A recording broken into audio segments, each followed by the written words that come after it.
pré-candidato ao governo do estado de Minas Gerais, também advogado e também estudante de medicina, me corrija se eu estiver É errado, muita coisa. Ben Mendes.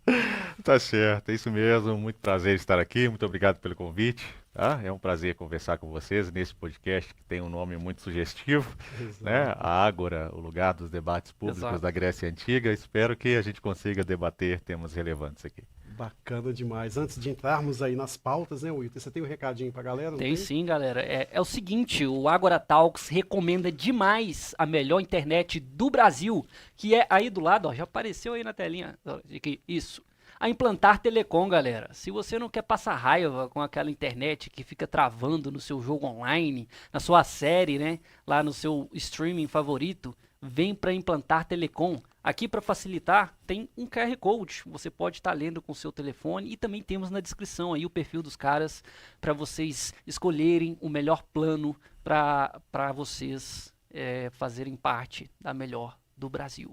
Bacana demais. E bem, o negócio é o seguinte, você está vindo agora como pré-candidato ao governo de Minas, né, de uma maneira não convencional, igual muitos candidatos populistas vêm, apresentando pautas superficiais, replicando discursos, e você já vem com uma pegada diferente. Para quem está te vendo pela primeira vez, diga aí para o pessoal quem que é o Ben Mendes e qual que é essa sua proposta que difere tanto desses políticos aí tradicionais, né, que a gente vê aí os caras, mesma coisa de sempre, a mesma ladainha e o povo sempre caindo na mesma conversa, né, Ben? É isso, você me permite então me Sim. apresentar. Eu sou o Ben Mendes, meu nome na verdade é Benoni Mendes, servo de Cristo, como primeira descrição. Casado, pai de 3 filhos, e que são a base realmente da minha vida e de tudo quanto eu planejo para minha vida. São os meus filhos, a minha família, minha esposa, que eu agradeço muito que estão aí. A minha esposa está assistindo, meus filhos eu não permito que assistam, né, aos meus conteúdos, que eles têm que ver o papai sendo o papai, né? Mas sou jornalista, advogado também, atuante aqui no estado de Minas Gerais. Há aproximadamente 8 anos eu comecei o trabalho de jornalismo, atuo na defesa do consumidor aqui no estado. Conquistei o respeito da sociedade nesse trabalho, né? As pessoas viram a seriedade do nosso trabalho, né? A Ronda do Consumidor, que é o programa que eu apresento, é o quê? É justamente suprir uma falha que é uma falha do Estado, né? Se tivesse órgãos de proteção e defesa do consumidor realmente eficazes, não se precisaria de um programa de jornalismo para levar a cidadania às pessoas. Então, com isso, eu conquistei a credibilidade das pessoas, o respeito, tenho apresentado esse trabalho relevante e recentemente recebi o convite, de ingressar aí nas fileiras da política como pré-candidato ao governo do estado de Minas Gerais e aceitei o desafio com bastante orgulho, né? Bacana. Porque, como você bem disse, Maicon, não é um projeto que não tenha projeto, né? Porque existem pré-candidaturas que se apresentam, mas não tem projeto de Brasil, não tem projeto de Minas Gerais, né? É só repetindo frases de efeito, não abordam os temas que realmente precisam ser abordados, os temas sensíveis da sociedade, os temas relevantes da sociedade. E o nosso propósito é completamente diverso disso, né? É muito Uhum. diferente disso. Nós temos um propósito, um plano para Minas Gerais, um plano para o Brasil.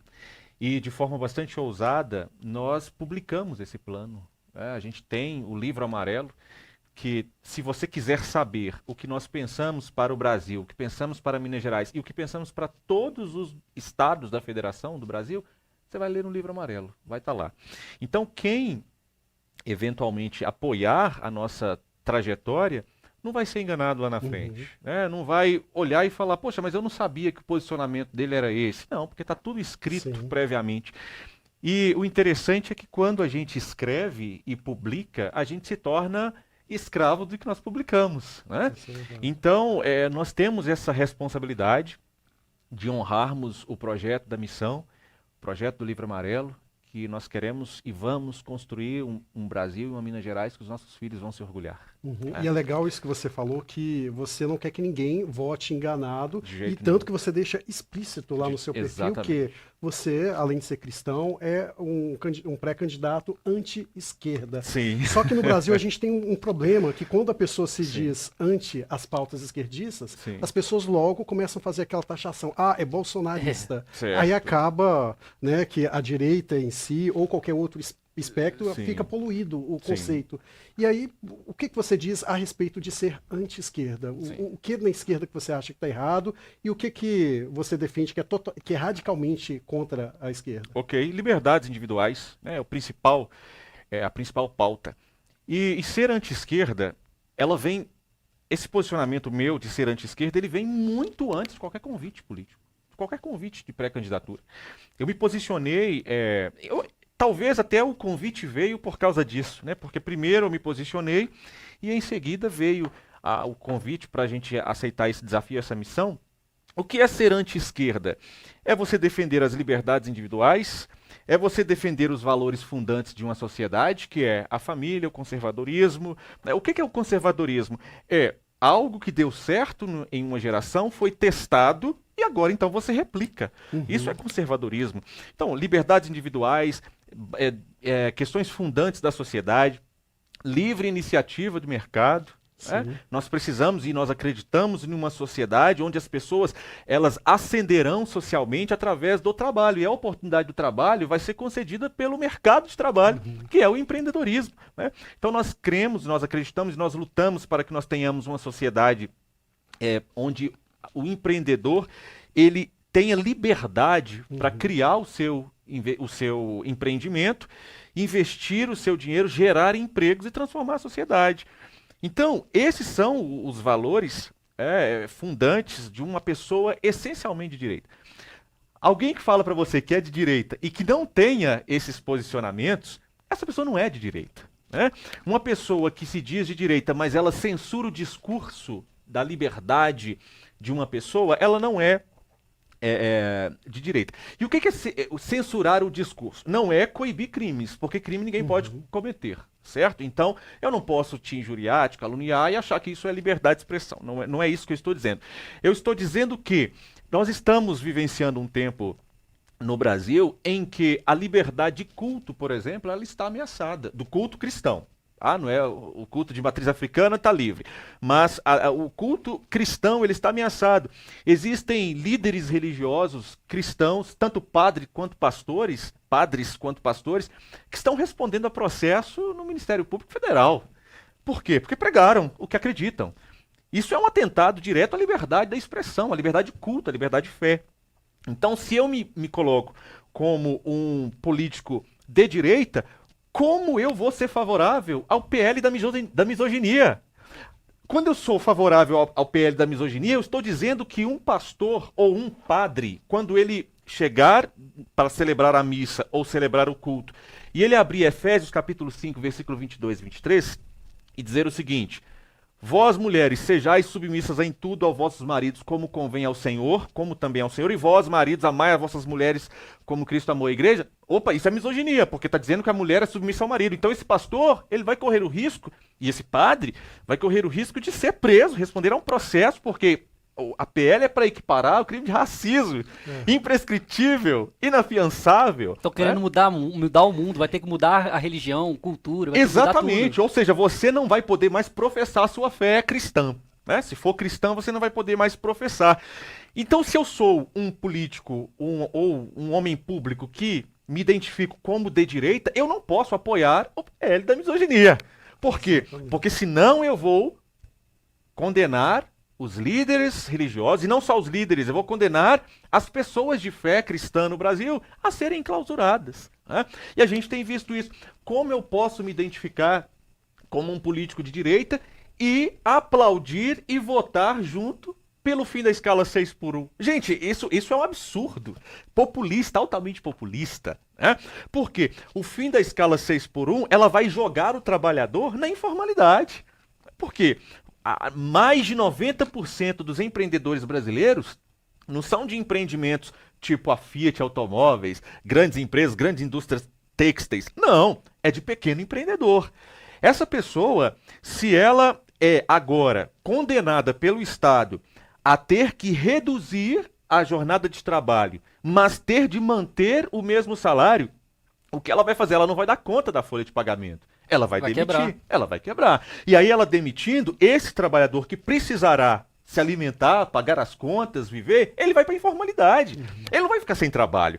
Ele não vai falar assim, poxa, não, se o patrão não me der a escala 5 por não sei quanto, 5 por 2 eu acho que eles estão falando, eu não vou trabalhar. Não, ele não vai fazer isso, ele vai trabalhar, porque nós precisamos trabalhar. E o brasileiro, na essência, ele é trabalhador. Aí qual vai ser a alternativa que restará? Ir para a informalidade.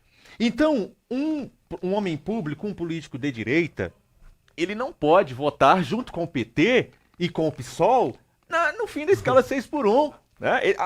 E ainda eles estão dizendo assim, não, isso não é pauta nem de direita nem de esquerda. É óbvio que é pauta de esquerda. Porque quem não tem compromisso com o empreendedorismo brasileiro, quem não tem compromisso com as finanças públicas no Brasil, quem não tem compromisso com a geração de emprego e a manutenção do emprego do Brasil, é sim a esquerda. A esquerda que quer um Estado gigante, por quê? Porque a esquerda, ela tem na sua essência criar um Estado gigante, onde vai sugar do pagador de impostos para manter, retroalimentar o próprio Estado e vai quebrar a própria economia. Então, fim da escala 6 por 1 é sim uma pauta de esquerda, é sim uma pauta do PT e do PSOL. Então, se eu sou político de esquerda, de direita, eu não posso falar, estou votando pelo fim da escala 6 por 1 porque isso não é pauta de direita ou nem de esquerda. Não, tem que ser honesto.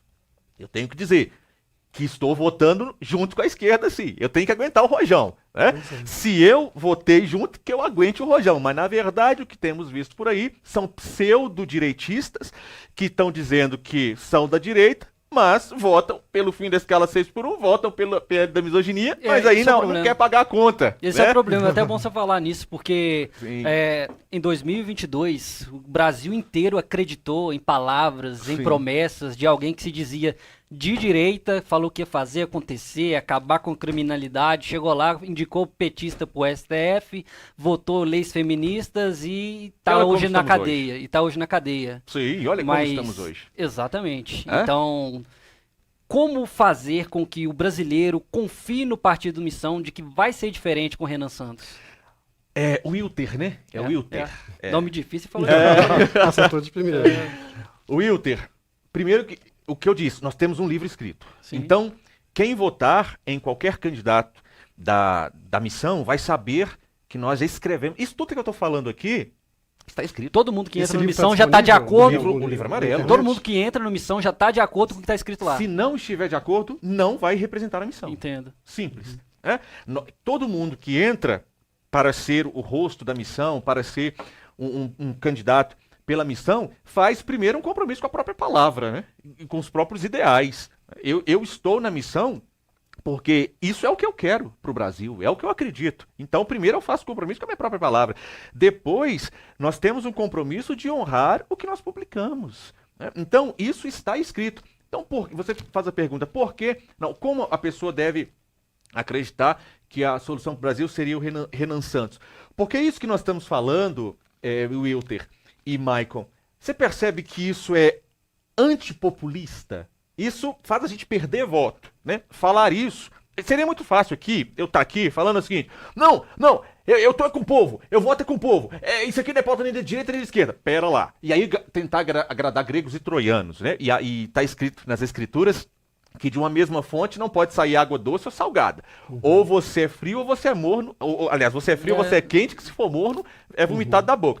Mas eu poderia estar aqui falando isso.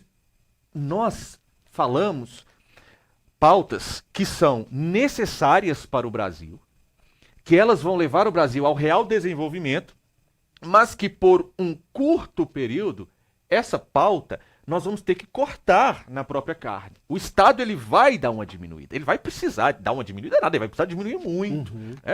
É o que, eu até falei isso numa entrevista recente para o Metrópole, salvo engano, que nós precisamos, na medicina a gente faz muito isso, que é o que faz muito isso, não, faz isso o tempo todo. Né? Vamos pensar, o paciente, ele está com a patologia gastrointestinal, ele está com uma verminose, certo? Parasitose. O que você precisa fazer? Você precisa dar o albendazol ou mebendazol, que é um remédio amargo. Só que vai fazer o quê? Qual que é o resultado desse remédio amargo? Ele vai ficar livre do verme. Então, naquele momento, o paciente ele tem duas opções. Ele toma o remédio amargo, que vai durar pouco tempo o amargor, mas ele vai ficar livre do verme, ou ele vai ficar sem tomar o remédio amargo, porque ele está com medo do amargor, mas ele vai ficar dependente do verme, que vai sacrificar a sua saúde e no final ele vai morrer, porque a verminose mata, né? Então, aqui no Brasil nós temos uma situação análoga a essa. Vai ser necessário subir ao poder governantes comprometidos com o Brasil, comprometidos com a geração de emprego, comprometidos com a geração de renda realmente, comprometidos com o desenvolvimento do Brasil, mas que, por um curto período, o Brasil vai ter que tomar um remédio amargo por um curto período, mas o Brasil será sarado. Por quê? Porque até agora tem nos dado, como brasileiros, nós temos recebido dos nossos governantes, não é remédio, não é amargo, é placebo, que parece que vai ajudar, mas na verdade a gente tem tomado por 20 anos e temos continuado doentes e feridos de morte. Nem placebo pode ser comparado, porque placebo funciona, né? Exato. O placebo, pelo menos, a psique do paciente ali pode ter um efeito. Mas é isso, o Brasil tem tomado medidas populistas há no mínimo 20 anos e nós temos sofrido disso. Olha, você que está me assistindo aqui, vamos lá, vamos falar a verdade. Você, hoje, que é jovem e tem aí um plano de casamento, você consegue comprar o seu apartamento hoje para você morar com a sua mulher? Você não consegue comprar. Por quê? Um apartamento hoje de 40 metros quadrados está custando aí R$200 mil. E o financiamento bancário não aprova a sua renda, que hoje é o tanto que nós, a maioria dos brasileiros, temos recebido. Você que está me assistindo aí, que é jovem, você consegue comprar o seu carro? Falar assim, eu quero comprar um carro, vou comprar um carro do ano. Você consegue? Não, você não consegue comprar. Por quê? Porque um carro popular hoje, seco, sem nenhum adicional, está mais de R$100 mil. Então, você não consegue assumir um financiamento sequer. O Brasil está bom? Não. Aí você, dona de casa que está nos assistindo, você, pai de família, você vai ao supermercado e você consegue comprar o mínimo para você ter uma alimentação digna e decente, sem que aquele dinheiro que você deu ali no supermercado não sobre nada para você ter, nem às vezes um dinheiro para comprar um medicamento? Não. Ou seja, nós sabemos, eu sei, nós sabemos, vocês sabem que o Brasil está de mal a pior. O Brasil está colapsado. Nós estamos a caminhos, a passos largos para o abismo. Por quê?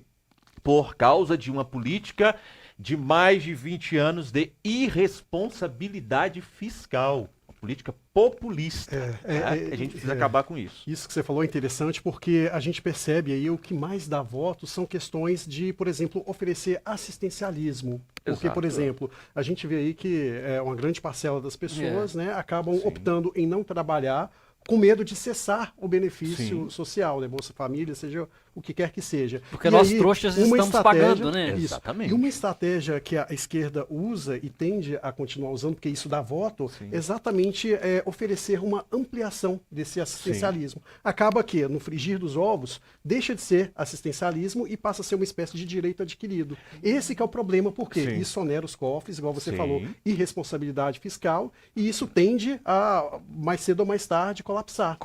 E como que o Missão tem se preparado? Porque, assim, é difícil, né? Tirar da cabeça do povão essa questão de que o assistencialismo não é o melhor caminho, ele está quebrando o Brasil e vai continuar quebrando. Então, o melhor é incentivar a empreendedorismo, a iniciativa privada abrir espaço aí para empregos, aquela coisa Como toda. explicar isso para o Nordeste?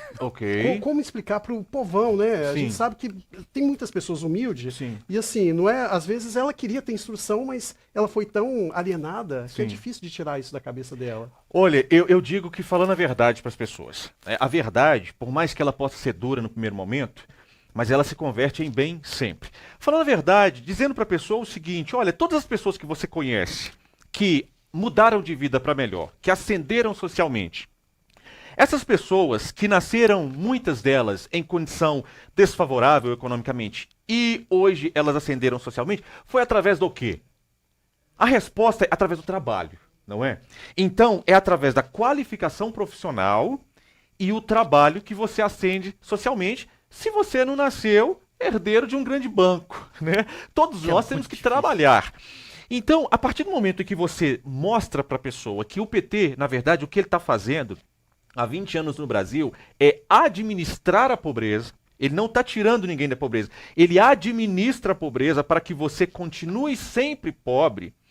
Nós precisamos falar a verdade para essas pessoas, para que elas entendam o seguinte: a nossa proposta para você é que você saia da pobreza. Nós temos a proposta para que você saia da pobreza. Como?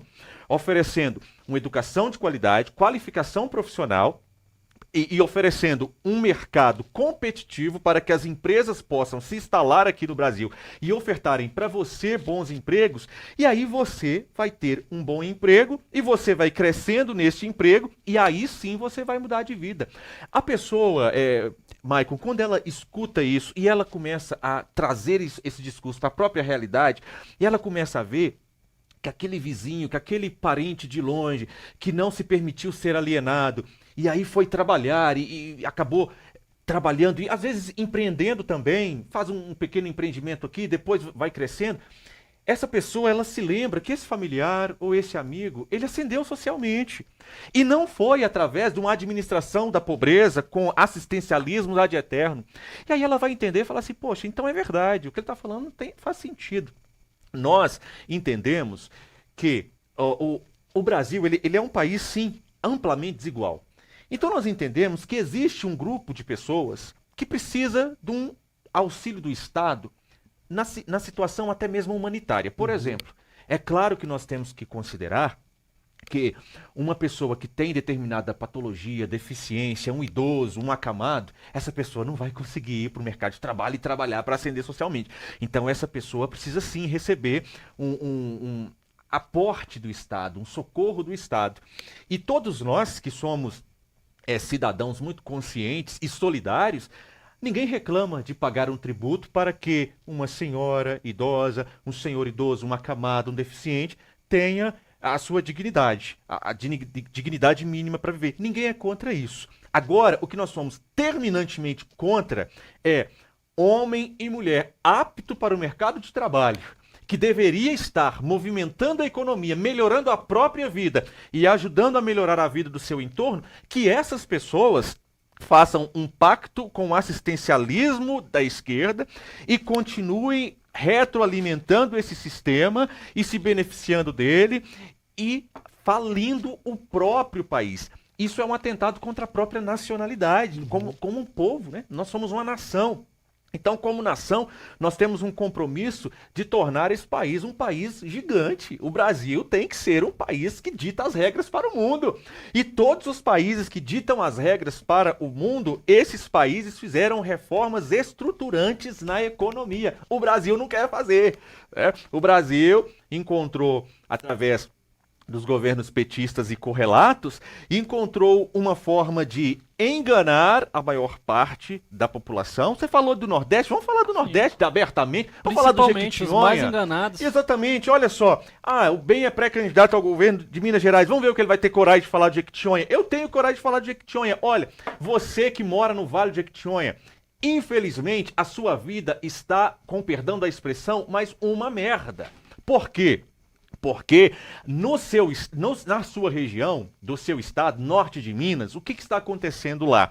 Acontece que nos municípios menores se desenvolveu uma oligarquia política. O cara que ele é político, aí o filho dele também é, o parente dele também é, e eles, de ano eleitoral em ano eleitoral, vai lá e bota um auxíliozinho, faz um cadastrozinho no CRAS para você, para o seu parente, e você vota nele. Só que a sua vida, ela está um caos. Você, o seu filho, o seu neto, vai viver continuamente naquela região, que é uma região mais pobre, até o dia em que alguém chegar e falar o seguinte: olha, um governador, que é o que eu pretendo fazer, chegar nas indústrias e falar o seguinte: nós temos uma região no norte de Minas que é uma região onde nós temos mão de obra. Tem pessoas lá que são trabalhadoras, que são batalhadoras, e essas pessoas estão sedentas para ascenderem socialmente, para melhorarem de vida. Leva a sua empresa para lá, você tem uma indústria aí, você tem a capacidade de gerar 1000 empregos. Leve a sua indústria para lá, que eu, como governador de estado, de forma transparente, eu vou conceder um incentivo fiscal para você que vai gerar 1000 empregos. Não é como o Romeu Zema fez, né? Um incentivo fiscal para a empresa que não gera emprego nenhum. Não, nós vamos gerar te dar um incentivo fiscal aqui para você gerar 1000 empregos, e você que mora aí na região de Jequitinhonha, você vai ter uma indústria na sua região. Você não vai precisar de migrar para centros urbanos, não. Na sua região você vai ter uma indústria, um polo gerador de desenvolvimento e de emprego. E aí você vai trabalhar lá e você vai receber um salário, que é um salário decente, e aí você vai ver que você vai sair da pobreza, vai entrar na classe média, seu filho vai poder ter uma melhor educação, você vai poder ter uma melhor assistência para a sua própria vida e a satisfação de entender que você construiu aquilo através do seu trabalho, né? Então é possível fazer isso. Existe solução para o Nordeste, né? A solução para o Nordeste é que o nordestino permaneça no Nordeste e não precise ficar migrando para o Sudeste em busca de oportunidade de emprego. É necessário destruirmos essas oligarquias malditas que existem no Nordeste, que fica dando assistencialismo para aquela região e mantendo aquela região na pobreza. É necessário haver um governo sério, como o governo do Renan Santos, que vai subir ao poder, se Deus quiser, que vai chegar e vai desenvolver o Nordeste através do quê? Através da fusão de municípios. Municípios cujo prefeito não entregou um indicador de desenvolvimento, esse prefeito não vai ter mais capacidade e possibilidade de concorrer novamente. Ele vai ter que entregar indicadores que demonstrem desenvolvimento, índice de desenvolvimento humano, empregabilidade, saneamento básico. E nós vamos fazer o quê? Fusões de municípios. Ô, gente, olha o que acontece no Brasil, no Nordeste, e acontece aqui em Minas Gerais também. Você tem um município que às vezes tem 2.000 habitantes, e é um município. Aí lá tem que ter uma Câmara Municipal, que às vezes tem 9 vereadores, tem de ter um prefeito, tem de ter secretários. Então você mantém um município de 2.000 habitantes só para manter uma classe política dominante ali e mamando nas tetas do Estado, e a população não tem nenhum desenvolvimento. O que deve ser feito? Esses municípios devem ser fundidos a outros municípios, porque aí você deixa de gastar com Câmara Municipal, com cabide de emprego, com vários secretariados, e você cria um município forte, que aí vai ter uma Câmara Municipal com poucos vereadores, 9 vereadores, consegue muito bem administrar uma cidade como essa, e ainda ter indicadores, requisitos para que o prefeito vai ter que apresentar indicadores. Se não apresentar indicadores, ele não vai ser prefeito nunca mais. Então, essa é a proposta que temos para Minas Gerais, e essa é a proposta que temos para o Brasil. Mas, para isso, precisamos falar a verdade para o povo. Exato.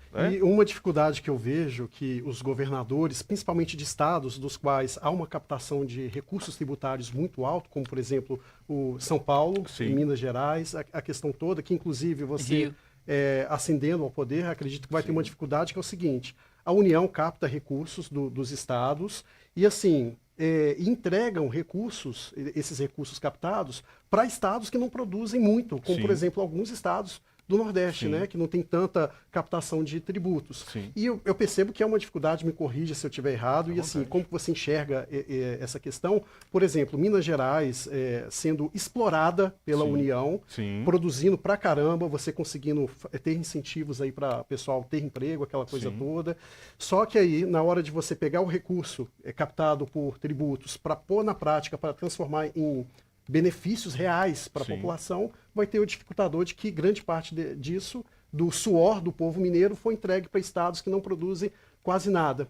Como você enxerga essa questão de administrar essa dificuldade? Veja só, esse ponto ele é fantástico, porque nós vivemos uma tensão social por causa disso. Então nós temos o Pacto Federativo, que ele é constitucional, a Constituição de 88 escolheu que nós tivéssemos um modelo federativo. Então temos o Pacto Federativo. O que quer dizer isso? Quer dizer que todos os estados da federação, eles constituem uma federação. Então, a União, ela é a responsável por enviar recursos a todos os estados da federação e todos os tributos federais vão para o Caixa da União, independente de ser de São Paulo, de Minas Gerais ou do Nordeste, do Maranhão, por exemplo. Então, isso vai gerando uma tensão social se nós não tivermos uma política estruturante, uma reforma administrativa e tributária para fazer o quê? Levar desenvolvimento ao Nordeste. Se a gente leva desenvolvimento ao Nordeste, o que vai acontecer? Essa tensão social que existe, esse sentimento de injustiça que existe, de eu estou trabalhando demais aqui em Minas para ter que mandar o dinheiro que deveria estar aqui em Minas, ter que mandar para a União mandar lá para o Maranhão, que é um estado que pertence à família Sarney, por exemplo. Essa tensão ela é diminuída quando você olhar para o Maranhão e perceber que, da mesma forma como Minas, São Paulo, Rio de Janeiro, Espírito Santo, tem o desenvolvimento, aqui tem indústria, tem polos industriais que geram riquezas, lá também tem.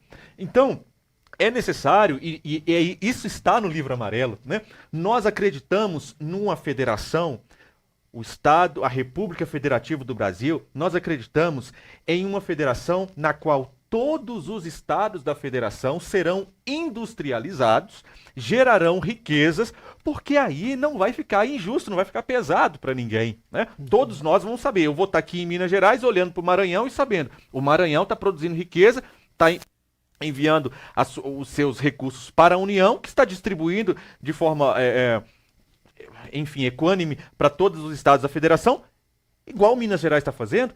Agora, a tensão social, ela acontece justamente por quê? Porque eu olho para cá e eu vejo eu acordando 5 horas da manhã, 6 horas da manhã já tendo que estar no meu posto de trabalho, chegando 7 da noite a casa e trabalhando, o empresário gerando riquezas aqui no Estado, e isso indo para o Caixa da União, e a União mantendo oligarquias e administrando pobreza em outras regiões do Brasil e fazendo disso política de Estado. Esse é o problema, que eles fazem disso política de Estado. O exemplo disso é que todas as eleições presidenciais, existe uma preocupação na mídia e nos setores da própria política, e o Nordeste, como é que vai ser? O Nordeste. E quando fala o Nordeste como vai ser, o que a gente vai ter que mandar lá para o Nordeste para a gente garantir a eleição aqui? Nós acreditamos que o Nordeste não é o problema para o Brasil. Nós acreditamos que o Nordeste é a solução para o Brasil. Ou seja, existe possibilidade de desenvolvimento para o Nordeste, desenvolvimento industrial, desenvolvimento de tecnologia. Existe capital humano no Nordeste para isso, existe ciência no Nordeste, existe intelectualidade no Nordeste, existe potencial no Nordeste, existe geração de energia no Nordeste. O Nordeste do Brasil, a geração de energia eólica, por exemplo, é um polo de geração de energia eólica. Então, o Nordeste é a solução. Mas para que a solução para o Brasil venha também do Nordeste, nós precisamos de destruir essa cultura oligárquica que mantém as pessoas numa pobreza. Gente, isso é desumano. Vamos lá, isso é desumano. Porque você pensa assim, olha a maldade que esses grupos políticos fazem. Eles mantêm a população refém através do estômago. Ela mantém a pessoa numa pobreza, ela administra a pobreza sempre, ela mantém a pessoa nessa pobreza, de forma que, no período eleitoral, ela vai ativar o sistema nervoso da pessoa e o sistema ligado às emoções, que vai fazer com que a pessoa pense assim, se eu não votar nesta pessoa, eu não vou ter o meu auxílio, alguma coisa, então eu vou passar fome. Ela acredita nisso, porque ela está quase passando, né? Ela está quase passando, porque é isso que o governo de esquerda faz, ele deixa a pessoa ali, quase passando.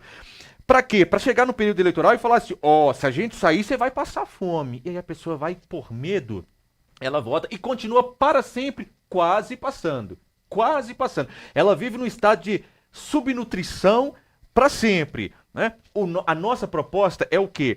É que essa pessoa, ela não fique quase passando fome, mas pelo contrário, que esta pessoa, que os cidadãos brasileiros tenham o que se alimentar e de qualidade, alimento de qualidade.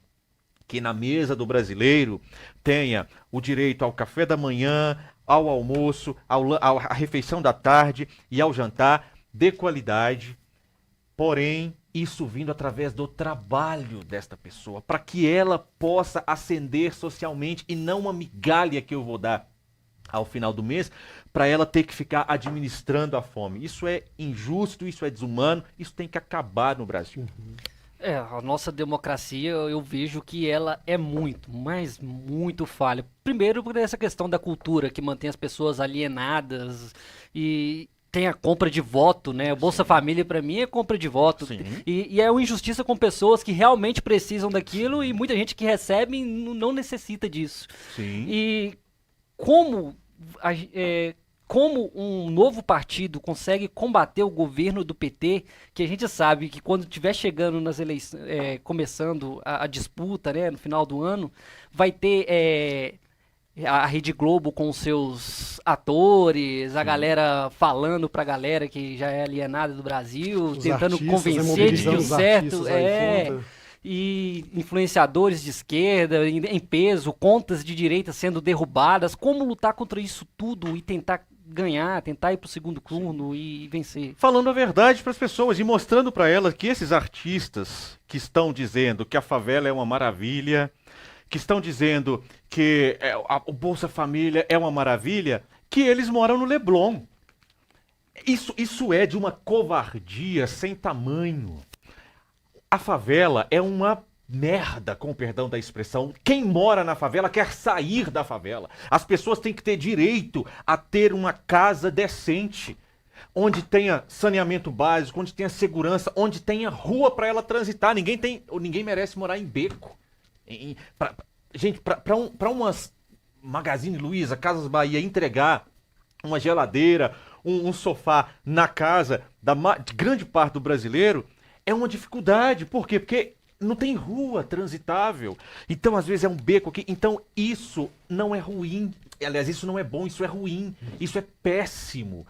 Nós queremos que as pessoas tenham direito a morar em uma moradia como eu tenho, como você tem, como você tem. E eles fizeram um belo trabalho romantizando isso tudo, né? Exato. A gente tem música romantizando o crime, tem mulher na rua falando que quer dar pra bandido, que é isso e aquilo, e que mora na favela acha isso legal, acha isso bonito, cara. Exato, e assim, isso é horroroso, isso é terrível, porque imagina você morar Gente, olha só, vamos lá, vamos abordar o ponto como tem que ser abordado.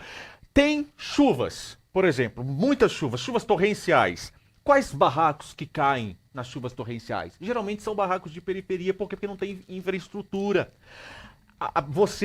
Se você compra um carro, consegue ali comprar um carro, morando na periferia, nas favelas, quando você vai entrar, você tem que baixar vidro do carro, acender a luz interna, porque você não tem segurança, porque o crime organizado chegou e quis ditar a regra ali. Isso é uma porcaria. Você não merece isso, nós não merecemos isso. Todo brasileiro merece ter o quê? Uma habitação digna, onde ele possa colocar a sua família, onde ele possa receber os seus amigos, ruas transitáveis, onde ele tenha segurança. E isso não acontece nas favelas. Então nós precisamos de desfavelizar o Brasil. E o que é desfavelizar o Brasil? É destruir essa cultura da favela, que é difundida por artistas globais que moram em triplex, em apartamentos milionários, demais, né? Longe da favela. Muito engraçado. Né? Eles moram nas melhores casas, destruindo essa cultura e dizendo o seguinte: nós vamos construir o Estado brasileiro, o governo que nós teremos, nós subiremos ao poder e nós vamos desfavelizar. O que é desfavelizar? É chegar em favelas e dizer o seguinte: olha, nós vamos destruir esses barracos, mas nós vamos construir casas dignas para vocês, onde vai ter infraestrutura, avenida de qualidade, vai ter um posto de saúde de qualidade, a polícia vai poder entrar aí, oferecer segurança, vai ter um colégio de qualidade aí e mais, e você vai ter o título da propriedade desse imóvel. Para quê? Para, se você morrer, o seu filho ter a propriedade daquele imóvel. Se você quiser mudar, então depois você vai poder vender, tem o título de propriedade. Isso acontece nas favelas do Brasil? Não. Por quê? Porque são construções irregulares, são construções insalubres que são cultuadas em novelas globais, são cultuadas em programas de governo da esquerda. Nós somos contra isso. Nós queremos que você tenha uma moradia que seja digna para você. Não é como Minha Casa Minha Vida. Por que o governo do PT fez? O governo do PT falou o seguinte: vamos construir apartamentos populares do Minha Casa Minha Vida e vamos entregar para as pessoas. Só que ele fez isso e não teve um combate eficaz ao crime organizado. O que o crime organizado faz nos condomínios do Minha Casa Minha Vida? Toma conta! Chega lá e fala o seguinte: olha, a partir de hoje você vai embora. Ô, gente, isso é verdade. O crime organizado chega nos condomínios do Minha Casa Minha Vida e fala assim: agora esse apartamento é meu. E o morador tem de ir embora e o crime organizado está ali estabelecido. Então, a política de desfavelização que nós teremos, ela é uma política que ela alia moradia, então infraestrutura e moradia de qualidade, projeto urbanístico e arquitetônico para que não seja uma nova favela, para que seja que haja estrutura digna e, junto disso, um combate ostensivo, sem piedade, contra o crime organizado. Porque no Brasil, outro ponto, se cultua o crime. É o que você falou. É a romantização do crime. É a romantização. É como se o traficante fosse o herói da favela. A própria novela da Globo colocou uma mulher como traficante, como símbolo de empoderamento feminino. Olha aí. Olha que absurdo, cara. Olha isso. Aí imagina você que é uma mulher que trabalha, né? Tô falando agora com você aqui, que trabalha no McDonald's, que trabalha lá no supermercado BH. Aí você trabalha o dia inteiro, e aí você tem uma filha. E aí você tá lá trabalhando para sustentar essa sua família. De repente, a sua filha chega e fala assim: ó, mãe, agora eu vou dar pro dono da boca. Isso é legal? Isso é bom? Essa própria menina que falou isso, ela, se andar 1 minuto fora da linha, ela perde o cabelo. Ela toma uma paulada, ela perde os dentes. E ela sabe disso. A violência contra a mulher é extremamente elevada em relacionamentos com integrantes de facção criminosa. E a esquerda não fala disso, né? A esquerda quer falar que é violência contra a mulher, o pastor ou o padre pregar a submissão à luz da Bíblia, como Cristo, à mulher. E o marido amando a esposa. Mas a esquerda não aborda o índice altíssimo de violência contra a mulher que o crime organizado produz. Porque uma mulher de faccionado jamais... Uma namoradinha de faccionado, ela nunca pode chegar e falar assim: olha, a partir de hoje eu não gosto mais de você, eu quero seguir minha vida. Se ela falar isso, ela tá morta no outro dia. Entende? Isso não é violência contra a mulher, é violência contra a mulher. Há uma namorada, uma noiva, esposa de um faccionado, se algum dia ela chegar um pouco mais tarde à casa dela e ele cismar que ela tá conversando com o outro rival lá da boca, não sei o quê. Mesmo que isso esteja só na cabeça dele. Só na cabeça dele, o mínimo que ele vai fazer é desdentá-la e arrancar o cabelo. Isso é violência contra a mulher. Então, quem mais sofre violência contra a mulher no Brasil são as moradoras de periferia das favelas. Então, a cultura de favela é um câncer no Brasil. O crime organizado é um câncer que precisa ser combatido. E combatido com extrema letalidade e eficácia. Então, qual que é a nossa política de segurança pública? É uma política de segurança pública, o Renan sempre fala o seguinte: prendeu, matou. O que significa isso? Significa o seguinte, que o Estado ele tem que ser extremamente eficaz na letalidade. A letalidade do Estado tem que ser eficaz. O que significa isso? Significa que a função primordial, precípua do Estado, tem que ser prender o criminoso. Não é matar, é prender. Só que se o criminoso decidir achar que ele vai enfrentar o Estado com armamento pesado, ele vai morrer. Ele tem que ter essa certeza. Isso no mínimo, qualquer país decente é assim. Exatamente, exatamente. O faccionado, ele tem que ter a certeza que se ele portar um fuzil, ele vai morrer.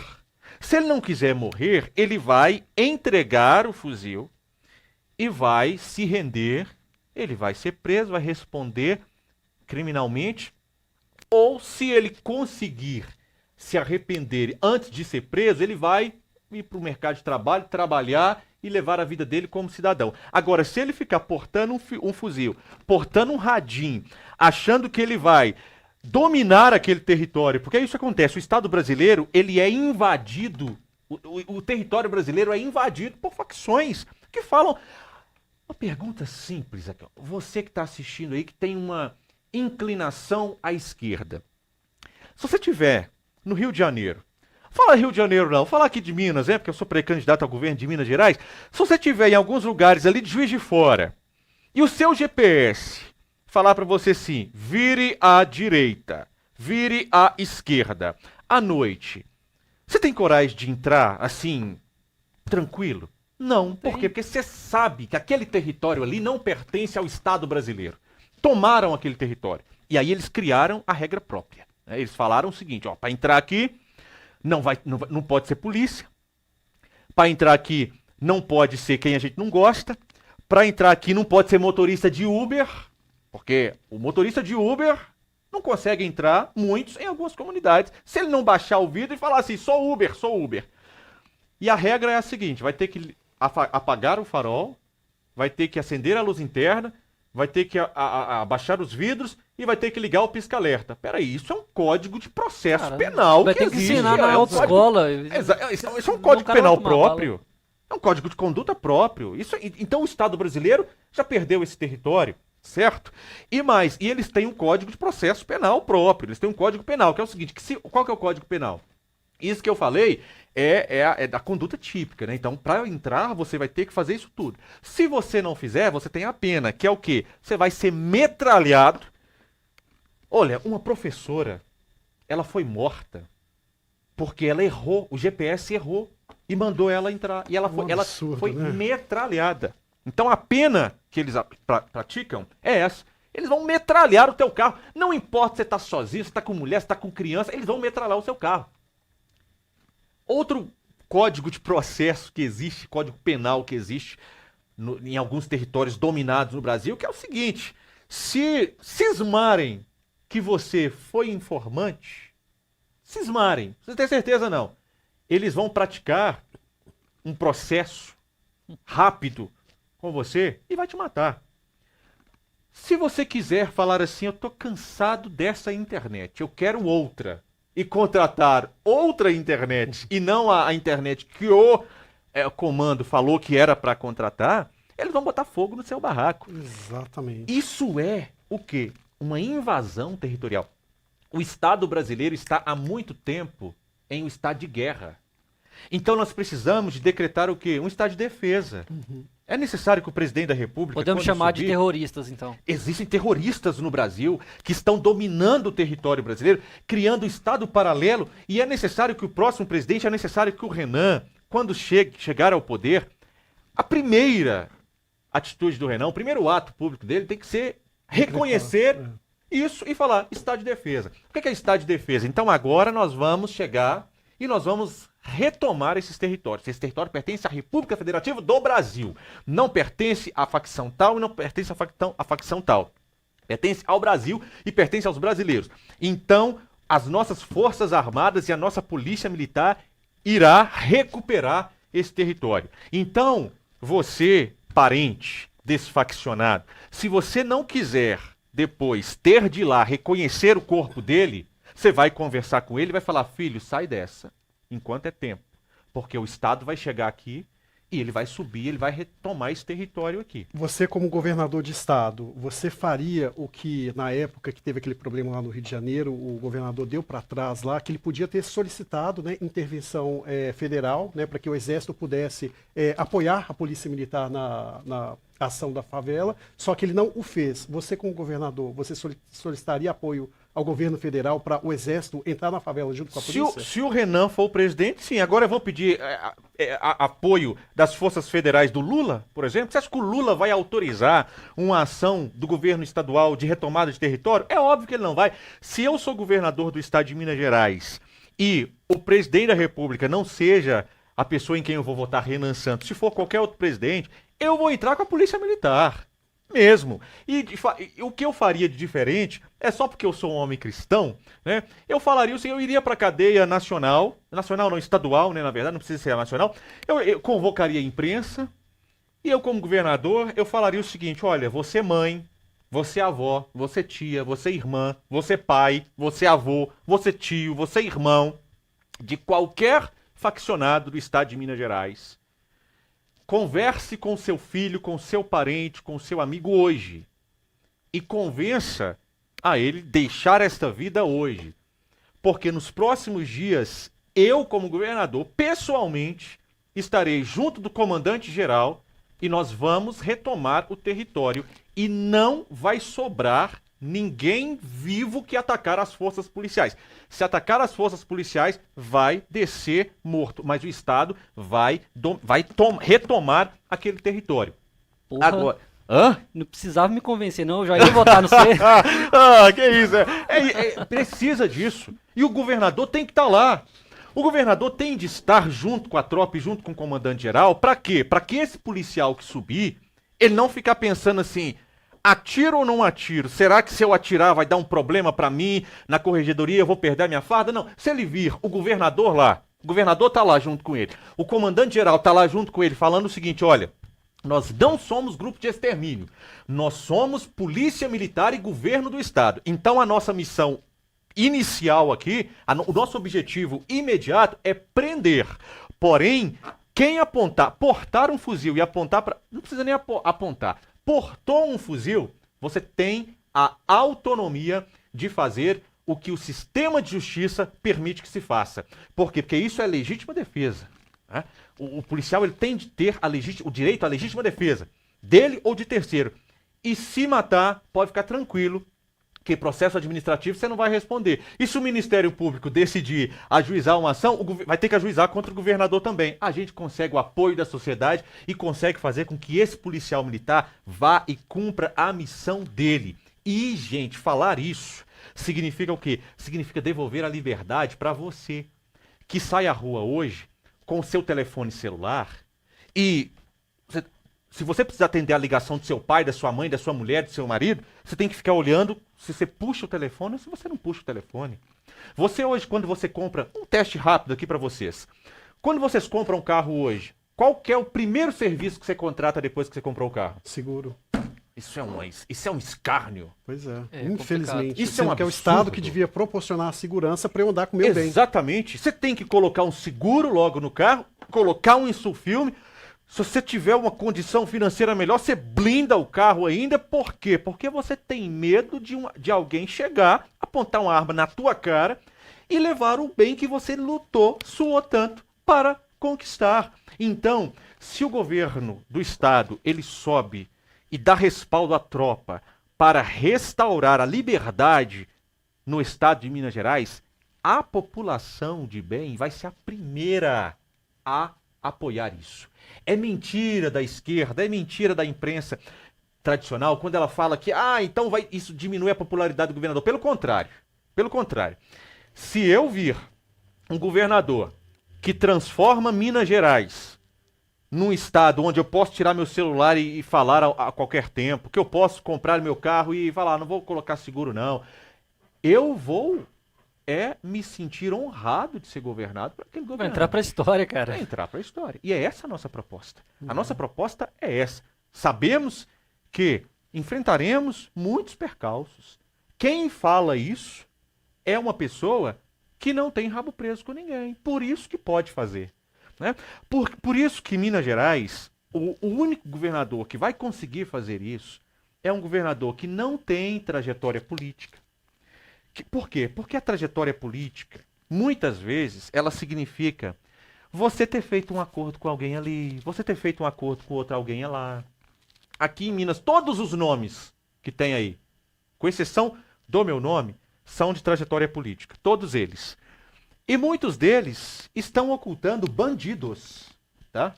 Tem bandidos, e no momento certo eu vou revelar tudo isso, que existem bandidos que estão sendo protegidos por nomes aí que estão se apresentando como sendo solução para a segurança, solução para o Estado, mas, na real, a candidatura, a pré-candidatura dessas pessoas é para proteger bandidos. Então, tome muito cuidado. Eu sou a pessoa que não tem trajetória política aqui no estado de Minas Gerais, então não tenho acordo com nenhum deles que são aí da política tradicional. Já tive a minha vida vasculhada de cima a baixo. Tem 7 anos que eu faço meu trabalho de defesa do consumidor, falando sempre a verdade. Então, eu tenho a minha vida vasculhada de cima a baixo e não há nada na minha vida que fosse capaz de destruir a minha reputação pública, que se tivesse, eu já teria sido destruído. Por quê? Porque juiz aqui no estado já tentou se engraçar pro meu lado. Eu já recebi mensagem no meu telefone pessoal de juiz em Minas Gerais falando o seguinte: retire a reportagem do ar. Juiz. Por quê? Porque eu fiz uma reportagem mostrando um absurdo de um juiz. E aí eu recebi uma mensagem no meu telefone pessoal. Privado, nossa. Mas mandando... aqui, isso é abuso de autoridade. Totalmente. Ele precisa de um mandato judicial embasado claro, e ele tem que ser livre de suspeição. Exato. Porque se ele estiver envolvido, ele não pode. E tem que ser uma decisão judicial. Mas mandou no meu telefone celular. Só que eu sempre digo o seguinte, assim, é muito bom você andar na luz, né? Por quê? Porque a pessoa truca pra você, você fala 6. Falaram pra mim, o juiz mandou a mensagem, apague a reportagem, caso contrário, você responderá criminalmente e civilmente. Falou truco, né? Eu falei 6. Tô esperando o processo até hoje. Não veio nem virar. Porque no dia que vir o processo, ele perde o cargo. É simples. No dia que ele me processar por eu ter feito uma reportagem, ele perde o cargo. Por quê? Porque o juiz não pode mandar mensagem no celular pessoal de um jornalista intimidando o jornalista. Ele não pode. Então, se truca, a gente fala 6, só que nem todo mundo pode falar 6, né? Quando o truco vem. É? Tem uma pessoa, eu vou fazer um elogio aqui, ó. Quem tá devendo não tem jeito. Exato, eu vou fazer um elogio. Na última vez que eu vim aqui no BH pra Todos, eu fiz uma crítica ao governo Zema. Hoje eu vou fazer um elogio ao Romeu Zema aqui, por exemplo. Né? O Zema. O Gilmar trucou, o Zema falou 6. Por quê? Porque o Zema, eu tenho os meus pontos contrários à política que o Zema adotou aqui no estado. O Zema errou muito, né? Por exemplo, facções criminosas chegaram ao estado de Minas Gerais. Né? Então o Zema errou muito na segurança pública no estado de Minas Gerais. Zema errou muito em botar sigilo em isenções fiscais para amigos e não isenções fiscais que fossem realmente significantes para o estado de Minas. Mas o Zema não praticou corrupção. O Zema não tem um crime de corrupção na sua trajetória política. Então, o Gilmar trucou, o Zema falou 6. Entende? Então, isso é bonito de se ver, cara. O que eu falo sobre mim e sobre o projeto da missão? Por que nós falamos essas coisas abertamente? Por que o Renan tá rodando o Brasil, o Renan Santos? Eu vou falar Renan Santos porque o pessoal não confundir com o Renan Calheiros, né? Deus que nos livre disso. Mas por que o Renan Santos está rodando o Brasil e está chegando no Maranhão e está falando que vai mudar aquilo e denunciando a corrupção no Maranhão? Está promovendo manifestações contra Dias Toffoli, contra Alexandre de Moraes. Por quê? Porque se qualquer um desses ministros trucarem, como o Dias Toffoli trucou o Kim Kataguiri, eles gritam 6. Não tem nada que vai ser capaz de, em um processo democrático, nos mandar para a prisão. Então, se quiser prender qualquer um de nós, vai ser por quê? Por abuso de autoridade, né? Porque eles vão ter que praticar abuso de autoridade. Então, aí dá para prender. Né? Decretar um estado de anomia, então aí pode. Aí se o Supremo quiser prender a mim, prender o Renan, prender o Kim, vai ter que ser o quê? Acima da Constituição, rasgando a Constituição. Agora, prender-nos por ter encontrado em nós alguma conduta que se desvia dos valores éticos, morais e jurídicos, não vai. Então nós somos livres para defender o que nós defendemos no Brasil, porque nós somos limpos, né, acima de todas as coisas. Cara, existe um outro problema no Brasil que também acontece aqui em Minas Gerais. Você, como pode se tornar governador, queria saber o que você pensa a respeito. Que são as faculdades públicas, principalmente federais, que são tomadas por militância. Os jovens entram lá, se transformam, começam a militar e parece que não tem uma mentalidade própria para se formar, se tornar um profissional e sai de lá pior do que entrou. Sim. Tem pais que até tem medo de mandar o filho para a faculdade e se transformar e virar aquilo. Sim. E o que fazer para mudar isso, cara? Tipo, é assustador o que acontece. Sun Tzu respondeu isso pra gente. Sun Tzu, quando escreveu A Arte da Guerra, escreveu há milhares de anos, né? Ele nos ensinou como fazer isso. O Sun Tzu, ele disse o seguinte: que você tem de analisar, estudar, ler o seu adversário. E o que o seu adversário fizer que seja estrategicamente bom, você deve replicar. O que nós precisamos fazer, nós como direita? Nós precisamos de olhar o que a esquerda fez no sentido de estratégia, que foi bom, e replicar. A esquerda, ela antes chegar à presidência da República foi a última coisa que a esquerda fez. A esquerda, primeiro, ela foi se engedrando e dominando as bases da sociedade. Igreja Católica, através da teologia da libertação, faculdades, através de professores e formação acadêmica e produção de conteúdo acadêmico de esquerda. Aí ela chegou no judiciário, e aí ela foi chegando nos setores, aí por último ela conquistou a presidência da República. Nós temos de aprender com eles a produzir intelectualidade. Nós temos que chegar às universidades também. Nós não podemos entregar à universidade a produção científica, a produção literária só da esquerda. A universidade ela está dominada pela esquerda, por quê? Porque a esquerda financiou bolsas para que docentes escrevessem artigos. Então, se você era de direita, você não recebia um financiamento para você escrever um artigo, para você produzir literatura científica. Agora, se você era de esquerda, aí tem os financiamentos. Então, nós precisamos o quê? Entender que nós vamos precisar de formar intelectuais. A direita, ela esqueceu esse ponto, e não é que nós não temos intelectuais, nós temos intelectuais, mas eu estou dizendo que nós deixamos a universidade para ser essencialmente dominada pela esquerda. E aí a esquerda vai fazer o quê? Ela vai replicar isso. A pessoa entra hoje na universidade, ela tem um ideal. Eu estou falando isso não é só da universidade pública, não. A universidade privada também. Eu sou aluno de uma universidade tradicional de Minas Gerais. A mais tradicional de Minas Gerais, universidade privada, histórica em Minas Gerais. E eu já tive de assistir aula e ver professor falando coisas que são absurdas, mas que uma galerinha jovem achando aquilo o máximo. Então não é só na universidade pública.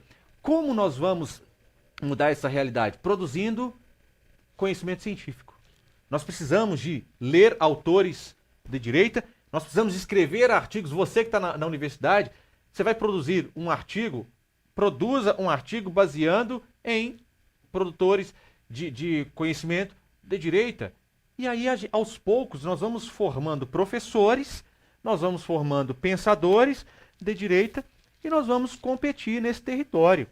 E essa parte das universidades, eu vejo uma contradição gigante, porque é explícito o marxismo que é pregado, igual você falou, comunismo, Marx, Engels, eles sempre trazem esses autores com esse viés mais à esquerda. Agora, outros como Mises, Hoppe, fica muito defasado ensinar essas questões. Até mesmo dentro da filosofia moderna, né, John Locke, por exemplo, que foi o pai do liberalismo, não se fala tanto como fala de Marx. Aí que está o problema. As universidades, elas defendem tanto uma suposta democracia, mas defendem autores que baseiam-se numa ditadura igual ao comunismo para se prevalecer ali. Então fica aquele pensamento dúbio. De um lado, ditadura, de outro, democracia. Coisa que não conversa. Exato. E porque Marx era um vagabundo, né? O Marx não conhecia trabalho. Foi sustentado pela esposa. Exato. Era filho de papai. Ele era filho de papai mesmo. Isso era. Entende? Então, assim, por que a esquerda, ela gosta muito desta ideia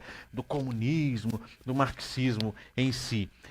Porque isso é o quê? É fortalecer o Estado ficando cada vez mais forte, aí ter uma casta de funcionários públicos que são partes daquilo, professores universitários, funcionalismo público no geral, ligados à esquerda, às custas do trabalhador, que está trabalhando lá. Gente, toda vez que aparece aí expoentes da esquerda debatendo, tal, eu falo assim, eu não vou nem pesquisar o currículo dessa pessoa, que eu sei que trabalhador esse sujeito não é. E aí você vai ver, batata. O cara é o quê? um último que surgiu aí agora, que todo mundo falando, é o grande debatedor da esquerda.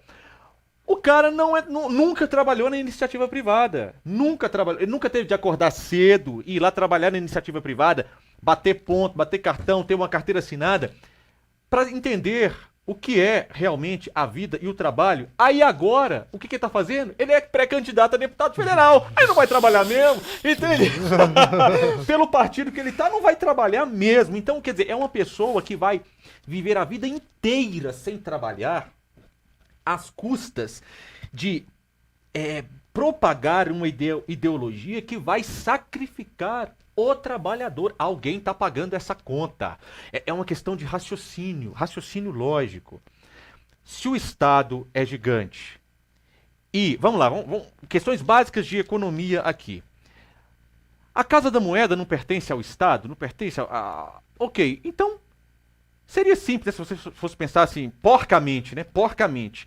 Falar, se o Estado é o dono da Casa da Moeda, é só o Estado produzir moeda, que aí tá tudo certo. Não é assim que acontece. Foda-se a inflação. Exato. A inflação derruba tudo. Não é assim que acontece. O Estado só é grande às custas de você que trabalha e paga imposto. É por isso que o Estado é grande. O Estado não tem uma Casa da Moeda que fala assim, olha, como somos comunistas, socialistas, bonitinhos, vamos produzir dinheiro e entregar na mão das pessoas. Não tem nada disso. O Estado, ele é grande do jeito que é, às custas de quem acorda cedo, bate o ponto, trabalha, vai na padaria comprar um pão e você tem que pagar 25% de imposto naquele pão que você compra. Caramba, é muita coisa, né? É isso. Aí vai tudo para o caixa do Estado para ficar falando isso, para ficar financiando esses influenciadores vagabundos. Porque o sentido da palavra vagabundo é isso, que fica vagando de podcast em podcast, falando sobre políticas de esquerda como se fosse a coisa mais bonita do mundo. Só que no seu dia a dia, ele não trabalha. Eu tô aqui num podcast, mas eu tava trabalhando mais cedo. Veio direto de lá. Exatamente, tava trabalhando. E aí eu vou sair daqui, eu não vou descansar, eu vou trabalhar. Eu vou passar em um novo empreendimento que a gente tem agora, vou passar lá, provavelmente eu vou sair de lá 2 horas da manhã, e depois eu vou pra casa, e aí amanhã eu vou estar com a minha família, no domingo eu estarei com a minha família no dia do Senhor, mas de segunda a sexta eu tô ralando e trabalhando muito. Eu não sou vagabundo. Agora, a maioria desses influenciadores de esquerda são vagabundos. Por isso é que eles ficam difundindo esse Estado gigante. Aqui, mas alguns se dizem socialistas, mas são capitalistas também, porque Claro. o que esses influenciadores de esquerda vendem de bonezinho do Che Guevara, camisa do Karl Marx. O dono da Choquei, ele não foi preso por estar lavando Isso. dinheiro junto com aqueles dois pô. MCs? É isso, percebe? É exatamente esse o ponto, né? Mas a sociedade, quando ela começa a refletir e escutar programas como esse aqui e começa a pensar, na hora que a gente está falando aqui, pode ser que tenha gente que está dizendo, não, mas que isso, que absurdo que eles estão falando. Mas quando a pessoa começa a refletir, ela fala assim, isso é verdade, cara. Isso é realidade, né? Aquele professor meu, aquela professora minha que todo semestre fazia greve e ficava me perseguindo, e Marx, Che Guevara, Lenin, Stalin. Essa mulher, ela ficava me perseguindo, mas a filha dela estudava num colégio particular. A filha dela Tinha o último iPhone do... tinha o último iPhone. Poxa, então eu tô achando que eu tô sendo enganado esse tempo todo, né? Então, nós precisamos de conversar com a sociedade, entendendo que quando a gente fala a verdade, as coisas fluem, né? Quando alguém, como eu, de direita, vem cá e fala isso, fala o seguinte, olha, você vai subir de vida através do trabalho. Eu tô te entregando uma coisa factível, tá no seu dia a dia. É factível, se você trabalhar, você vai ter o seu salário, aí você pode pegar ali no final do mês e começar a fazer, sei lá, bombom gourmet. Aí você começa a vender ali na sua vizinhança, de repente você já compra um equipamento melhor, você monta uma fabricazinha de bombom gourmet e aí você acende socialmente. A pessoa vê que isso faz sentido. Agora conversa com um comunista pra você ver se faz sentido. Conversa com um socialista pra você ver se faz sentido. Só faz sentido até a página 2. Porque quando você olhar pra ele e falar assim, muito belo isso, mas quem vai pagar isso? Quem vai financiar isso? Aí ele vai falar, você! Ah, então peraí, então eu vou ter que trabalhar para financiar a sua vagabundagem. E aí a pessoa vai entender que não faz sentido você ser socialista, comunista, esquerdista num país como o Brasil. Bem, o negócio é o seguinte, dentro do cenário atual dos pré-candidatos, né? Sim. É claro que você tem em mente, né? Você faz as suas orações, acredita que vai Claro. ganhar, ok. Sim. Mas qual que seria o pior cenário para Minas Gerais, caso você não fosse eleito, ou outra pessoa ser eleito dos oponentes? Quem que você Tá. acha que afundaria Minas Gerais? Ai, é uma briga pesada. Difícil escolher, né, cara? Eles brigam bem, quem afunda melhor. Vamos lá. O Matheus Simões é centrão. Né? O Matheus, ele até tá tentando aí falar que é de direito, mas o Matheus Simões é centrão e o Kassab é o pai do Matheus Simões. O Kassab... Kassab? Quem é Kassab? É o ministro da Dilma. O Kassab que tem ministérios no PT... O Kassab do fisiologismo, ele é o pai do Matheus Simões. O Matheus Simões é do PSD. Ok. A esquerda, qualquer nome que subir lá, seja o Pacheco, que na verdade o Pacheco é o que o Lula está querendo emplacar aqui, porque o Lula é tão irresponsável e tão perverso que o Lula acha que o Estado é dele. Ele acha que o poder é dele. O Lula é como o rei francês que falou, o Estado sou eu. O Lula é essa pessoa. Então o Lula achou o seguinte, olha, eu tenho o Supremo Tribunal Federal e as vagas do Supremo são minhas. Só que eu não vou te indicar, Pacheco. Eu sei que você está sonhando com isso. Eu sei que você já fala sobre isso no seu círculo de amizade. Mas eu não vou te dar essa vaga. Eu vou dar a vaga pro Bessias, né, que é o Jorge Messias. Eu tô falando Bessias porque o Messias é uma figura que a gente vai se lembrar dele. Lembram da Dilma falando que estava mandando documento através do Bessias pro Lula assinar? É o Jorge Messias. Eu vou dar, o Lula falando, eu vou dar essa vaga pro Messias. Mas eu tenho um estado lá no Sudeste, um estado chamado Minas Gerais, que eu vou te dar o governo desse estado. Não vai, Lula. Não vai. O Lula não vai. Por quê? Porque não deixaremos o Pacheco ganhar. Não vai ganhar. E o Alexandre Calil é o candidato esquerdista também, que está inelegível. E as pessoas têm o direito de saber o porquê que o Calil está inelegível. E se o Calil tiver a audácia de se candidatar realmente, eu falo para ele que ele vai passar um aperto comigo nos debates. Porque, Calil, para sua infelicidade, eu era seu vizinho. Você mora, né, na Marília de Dirceu, no Lourdes, e eu morava na Antônio Aleixo, no Lourdes. Eu era seu vizinho, Calil. Então, a população de Minas Gerais tem o direito de saber que você, na verdade, não é esse sujeito republicano, democrata, que gosta do povão. Não, você não é essa pessoa. Os motivos da sua inelegibilidade precisam ser ditos. Você é elitista. Você prioriza os teus amigos ricos. Você está inelegível. Você sabe por quê.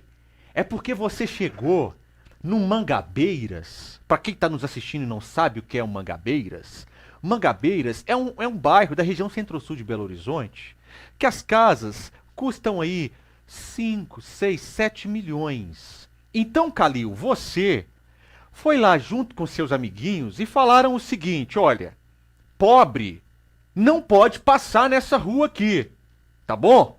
Então vocês vão colocar aqui uma cancela, não foi isso que seus amiguinhos fizeram lá do Mangabeiras, Calil?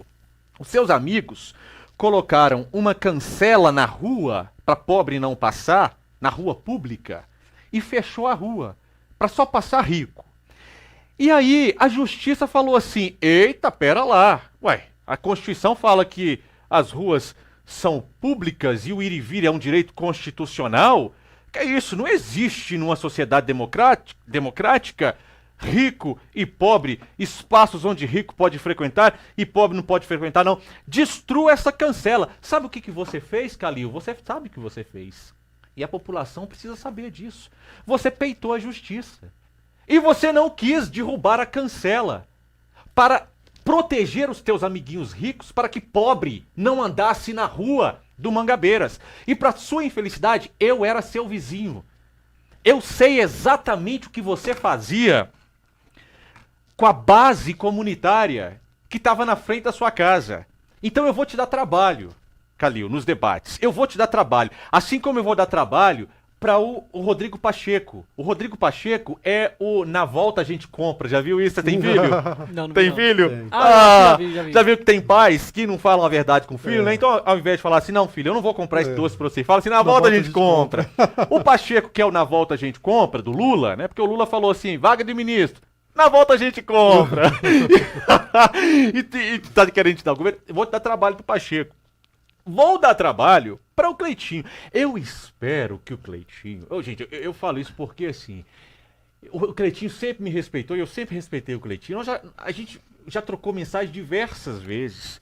Eu respeito a pessoa do Cleitinho. O Cleitinho sempre me respeitou. Mas, Cleitinho, você não vai fazer isso, Cleitinho. Cleitinho, você não vai fazer... Cleitinho, eu vou te dar trabalho, Cleitinho. Sabe por quê? Porque a população precisa saber que você não é de direita.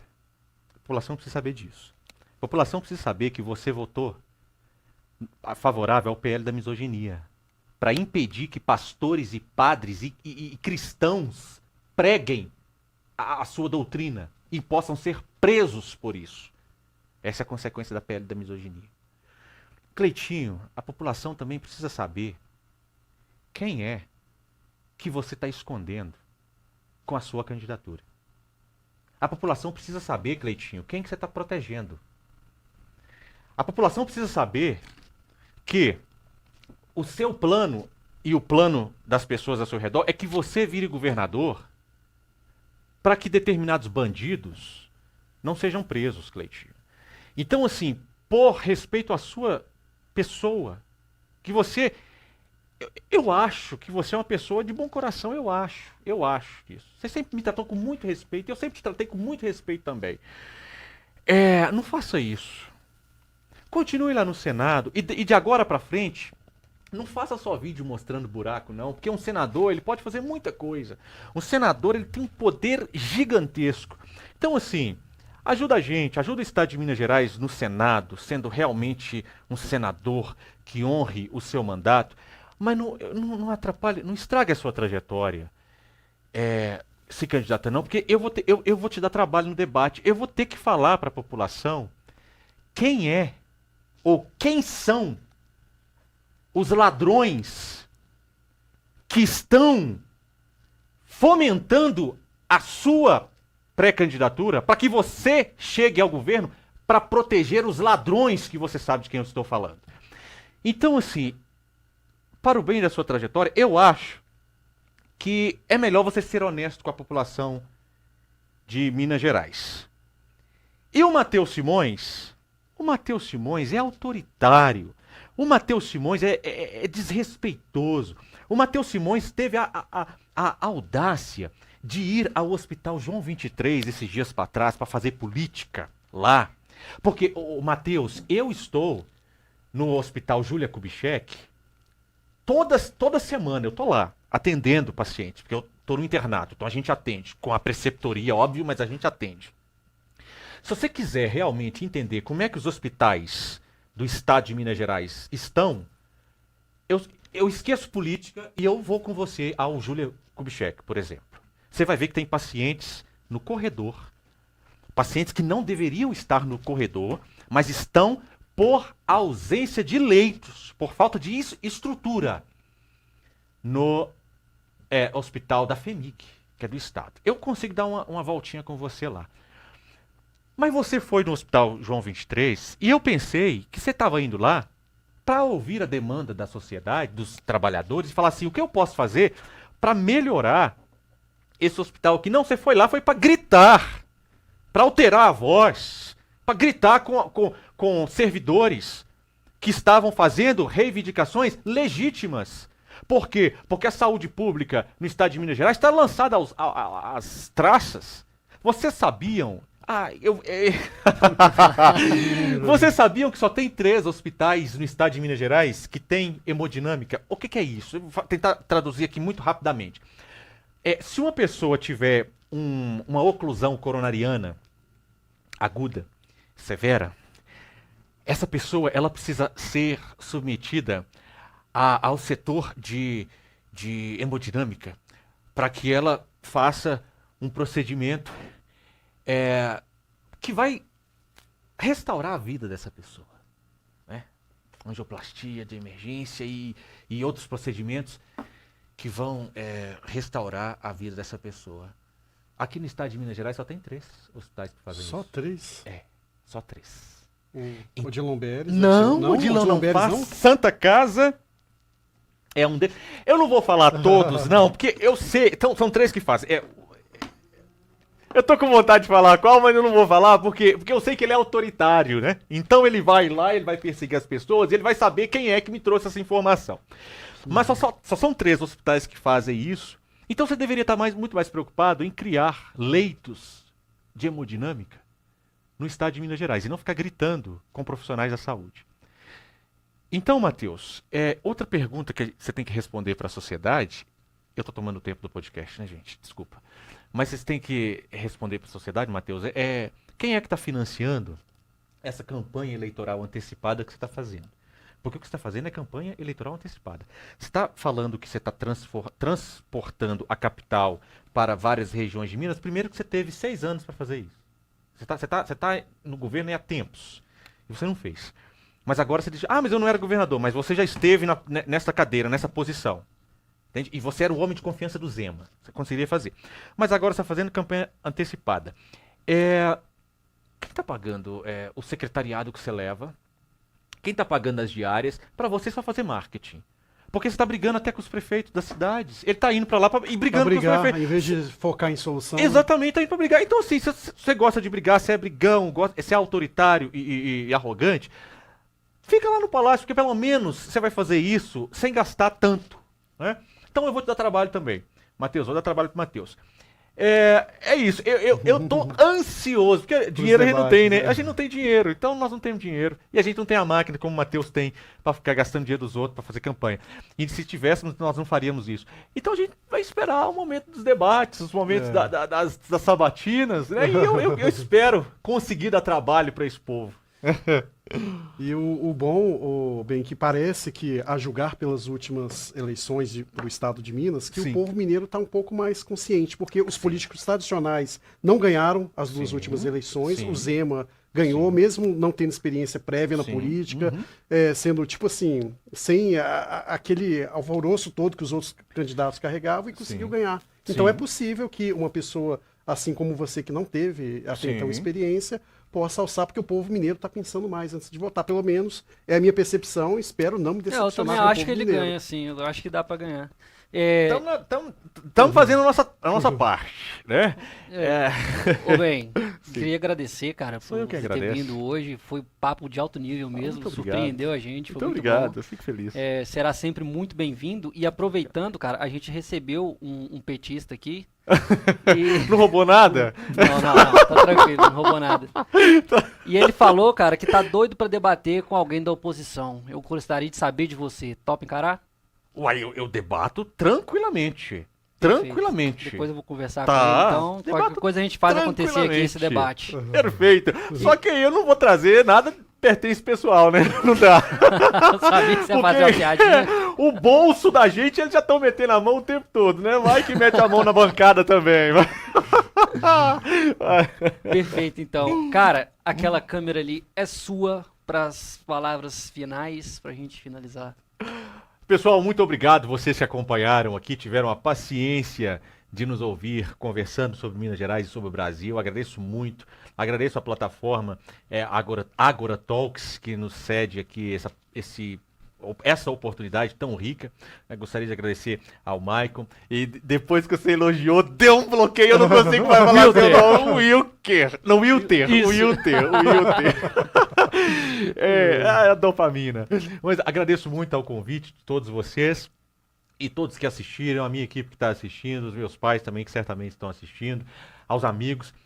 E todos vocês saibam que é possível que Minas Gerais volte a ter o protagonismo no cenário nacional. nós como mineiros não devemos aceitar nunca mais um estado como o nosso, tão rico, de gente tão trabalhadora, ficar às sombras da história do Brasil. Nós precisamos e nós vamos recuperar o protagonismo de Minas Gerais. Nós estamos para vivenciar os dias mais gloriosos de Minas. As terras raras que o nosso sul de Minas tem, e tem reservas grandiosíssimas, vai levar Minas Gerais para o centro do mundo. Nós vamos competir diretamente com a China na produção de tecnologia, de insumos para tecnologia. Então, Minas Gerais, nos próximos anos, se bem governada, vai se tornar o estado mais importante desta nação e um dos estados mais importantes do mundo. Produção de insumos para tecnologia, para celular, para tudo. Baterias para carros elétricos. Então, o futuro de Minas Gerais é glorioso.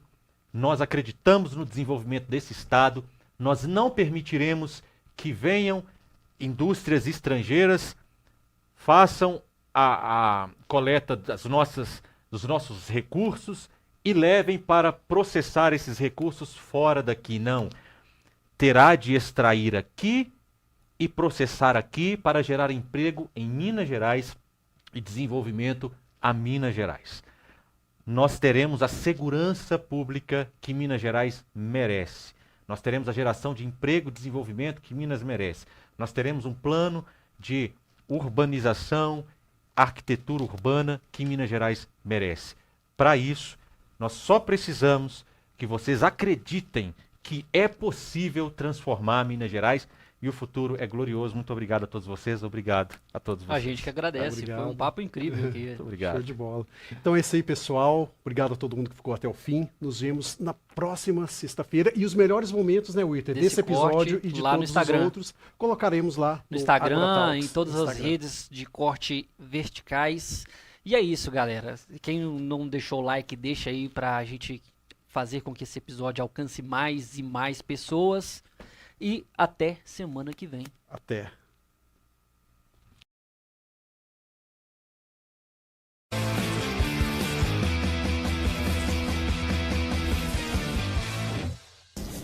Tamo na área e se derrubar, já sabe, né? Fala, meus queridos, aqui quem fala é o Alan do canal Inevitável Cortes, e no meu segundo mês postando cortes aqui no YouTube de figuras do Partido Missão e do MBL, eu faturei cerca de 25 mil reais, ou um pouquinho mais de 4 mil dólares. E se você tem interesse em estar criando seu próprio canal de cortes, eu preparei um treinamento 100% focado, mostrando o passo a passo para você estar conseguindo fazer seus cortes de figuras do Partido Missão e do MBL. Para acessar o treinamento é só clicar no primeiro link da descrição ou ler o QR Code que tá aparecendo aqui no meio da tela agora. E se você gostou desse vídeo, não se esqueça de deixar o like e se inscrever no canal. Te vejo no próximo vídeo.